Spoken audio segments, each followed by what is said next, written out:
Kalimera. Kalikirieki. Geros dienos ir geros sekmadienio linkėjimai iš Heraklijono uosto. Iš Kretos ir kaip visada Facebook'o puslapyje mano Kreta, sekmadieninė apžvalga, žvelgiant į artėjančią savaitę, kasgi mūsų laukia tą artėjančią savaitę nuo šio šventinio sekmadienio. Žinau, kad Lietuvoje švenčiat, čia Graikijoje mes irgi švenčiam, bet ne rasas, ne joninės, o švenčiam Pentikosti. Šiemet taip sutampa, kad šventės tiesiog šventinės dienos sutampa, bet šventės absoliučiai skirtingos. Ir kas yra Pentikosti? Pentikosti yra šventosios dvasios liudijimas, galima taip sakyti, nes būtent šią dieną, 7 savaitę po Velykų, ant apaštalų, ant Jėzus mokinių, pagal Bibliją nusileido šventoji dvasia. Šią sceną labai gražiai yra pavaizdavęs tapytojas El Greco, beje tikras kretietis, jo tikras vardas pavardė yra Domenikos Feotokopulos. Jeigu domėsitės net ir internete, galite surasti El Greco Pentikosti, pasižiūrėti, kaip tai atrodo, kaip jis tai vaizduoja. Aišku, El Greco stilius buvo išskirtinis, didžioji dauguma paveikslų, nepaisant to, kad jis yra tikras graikas, kretietis, jo paveikslai yra saugomi ne čia Kretoje, ne Graikijoje, o Ispanijoje. Tai kad jeigu domėsitės, galite surasti. Dėl to rytoj irgi nedarbo diena. Rytoj, jeigu šiandien vadinama šitą dieną Pentikosti, prisimenant būtent tą įvykį, rytoj Aijų pneumantų, išvis įtvirtinant šventosios dvasios šventę. Ir sakoma, jeigu šiandien mes minim tą dieną, kai mokiniai, Jėzaus mokiniai, pajautė šventosios dvasios dvelgsmą, tai būtent per Aijų pneumatų kitą dieną ta šventoji dvasia nusileidžia ant visų mūsų. Tai taip vietiniai kretiečiai ir graikai tiki ir šita šventė yra skirta tam. Aišku, Lietuvoje mes švenčiam kur kas pagonišką, labiau pagonišką šventę, nors krikščionybės metais jinai susijęta su Jono Krikštytojo gimtadieniu. Ir ačiū už tai, už tos pastebėjimus apie Jono Krikštytojo šventes. Mano mokytojai, graikų kalbos mokytojai, Kristinai Svarevičiūtei, man labai patinka, kai žmonės seka mano pasakojimus ir pataiso, prideda, papildo. Ir tikrai nežinojau, pavyzdžiui, kad švento Jono Krikštytojo švenčių iš viso per metus yra net 6. Ir būtent tam, kad užmarštin nueitų rasos, lietuviškos gražios rasos, katalikai sugalvojo joninės, prisimendami Jono Krikštytojo gimtadienį, nors tik Lietuvoje, man atrodo, mes švenčiam Jono vardines, kai iš tikrųjų vardinės pagal ortodoksų kalendorių yra švenčiamos sausio mėnesį. Aš tikiuosi, kad šią naktį praleidote puikiai, nes tai buvo Lietuvoje trumpiausia naktis su labai gražia pilnatim. Mačiau gražią nuotrauką, kurią grupėje Atostogos Kretoje ir Santorinėje įdėjo Dalia, nes aš sakiau, šiek tiek pavydžiu Lietuvoje tų baltų naktų ir dar su tokia ryškia pilnatim. Turbūt Lietuvoje nesutemo, pas mus buvo čia tamsu, o spėju Lietuvoje visiškai nesutemo šią naktį ir galbūt nesutems artėjančią naktį. Tai mėgaukitės tom baltom naktim Lietuvoje, o aišku, jeigu norite pajausti juodą naktį, trumpą naktį, atvykite čia į Kretą, gal būsite čia Kretai. Tai ši savaitė prasideda nuo šventės, rytoj nedarbo diena ir rytoj iš tikrųjų kai kurios vietos bus uždarytos, tą turėkite omeny, paskui nuo antradienį įsivažiuoja normali kretietiška savaitė, bet aišku irgi su savais niuansais, nes artėjant jau po sekminių prasideda panihiri. Panihiri tai yra tokios šventės, muzikos šventės, kaip mūsų kažkokie panašus atlaidai, bet ne atlaidai, nes jie labai retai kartais būna susiję su religinėm šventėms, nors kartais būna ir su religinėm šventėms susiję. Ir per panihirį vyksta koncertai įvairiausiuose kaimuose. Tai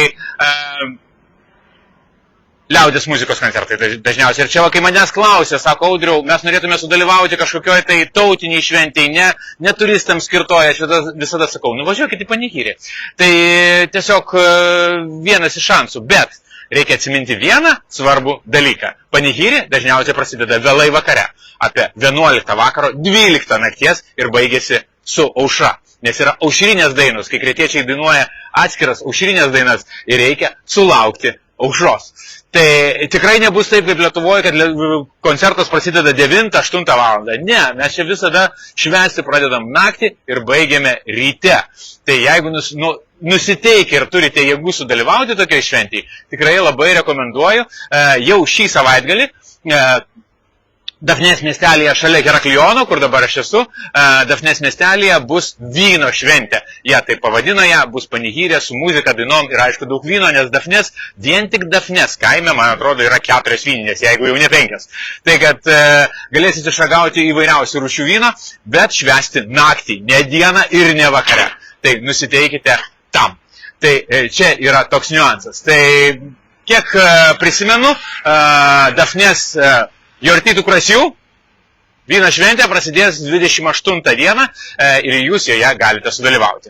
Aš matau, kad mano laivas ruošiasi išplaukti, taip, šiandien plaukiu į Santorinį, ne pirmadienis, ne ketvirtadienis, sekmadienis, bet yra norinčių ir štai Sidžetas jau pasiruošęs priimti visus keliautojus, bet dar virvės visos laiko laivą prie kranto ir po truputį man reiks čia keliauti. Aišku, uostas kuo puikiausiai šiandien atrodo, prie uosto beje prisišvartavęs privatus kateris, jachta Alfa G, jis dažniausiai nuomojamas, nežinau kam priklauso, bet atrodo gana įspūdingai. Pasižiūrėjau jį šiandien einant, čia kažkokie vyrukai dar eina šalia jo. Na ir aišku, garsusis sportas su lotsmanu šalia, viskas vietoj. Ok. Viskas vietoj, tęsiant, kas kitą savaitę, kas dar kitą savaitę svarbu. Aišku, jūs domino oras, koksgi bus oras Kretoje artėjančią savaitę. Pasisuko Meltemis, aš visą savaitę, praėjusią savaitę grupėje atostogos Kretoje ir Santorinėje šnekėjau apie Meltemį. Kas yra Meltemis? Tai yra šiaurės vėjas, vasaros vėjas. Taip, prasidėjo vasara, valio.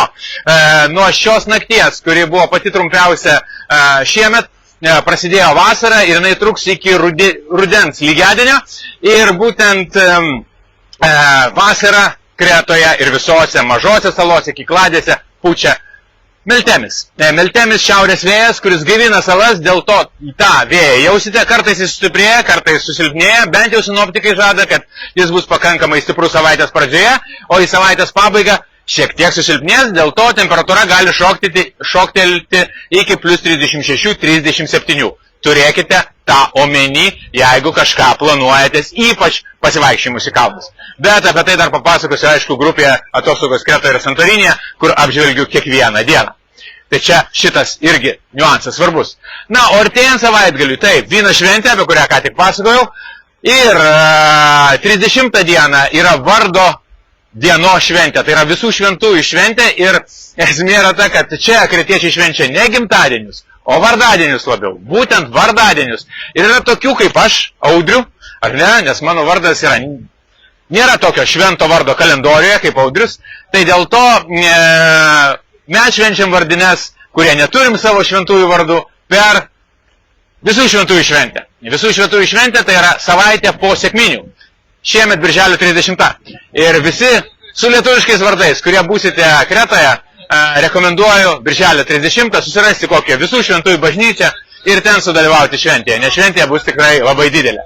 Na, o jei būsite Lietuvoje birželio 30, na, Lietuvoje iš vis labai smagi savaitė prasideda, nes prasidės dainų šventė, tai Lietuvoje labai rekomenduoju sudalyvauti dainų šventės renginiuose, į juos šiek tiek įsiliesim ir mes su Jurgita, mano Kreta, patys nedalyvausim, bet 30 dieną, sekmadienį, Vilniaus rotušėje bus pasaulio lietuvių atstovai ir bus lietuviai iš Graikijos, iš Atenų, kurie susisiekė su mumis ir mes draugiškai sutarėm, kad jų atstovybėje, ten, kur jų bus namukas, ten, kur bus Graikijos lietuviai, jūs galėsite paragauti mudviejų su Jurgita atrinktų produktų iš parduotuvės kretoskoniai.lt. Turbūt tokia žinot, turbūt kai kas įsigijat tų produktų iš mūsų, tai yra alyvuogių aliejus,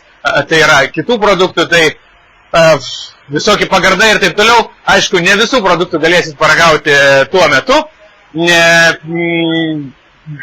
Birželio 30 rotušės aikštėje, bet kai kurie produktai mūsų bus. Apie tai būtinai papasakosiu tiek savo transliacijose grupėje Atostogos Kretoje ir Santorinėje ir lygiai taip pat, aišku, dar atskirą žinutę įdėsiu į puslapį Mano Kreta. Oi, tiek, visko daug šią savaitę, bet nuoširdžiai jums pavydžiu, iš tikrųjų, dainų šventės. Esu joje dalyvavęs, pats dainavęs ir žinau tą nepaprastą jausmą tos bendrystės, tos dainos jėgos.